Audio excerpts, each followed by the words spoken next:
آج کی دعا فرمائیں گے قبلہ مفتی محمد اکمل مدنی صاحب۔ بسم اللہ الرحمن الرحیم۔ یہ الدعوات الکبیر میں دعا منقول ہے، میری والدہ سیدہ عائشہ صدیقہ رضی اللہ تعالی عنہا اس کے راویہ ہیں۔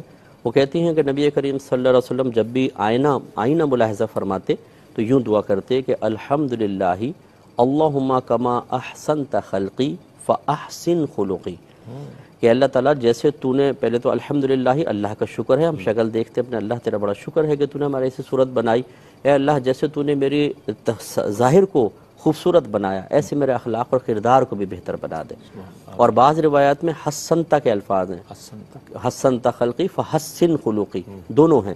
تو یہ جو ہمارے یہاں پہ دعا چل رہی ہے سامنے وہ احسن والی ہے، تو یہ دونوں دعا ہیں، جو وہ پڑھ دیں یہ پڑھ دیں۔ اس کا فائدہ یہ ہے کہ جب انسان اس طرح کی دعا کرتا ہے تو اللہ تعالیٰ اس کے کردار کو اور عمل کو بہتر فرما دیتا ہے۔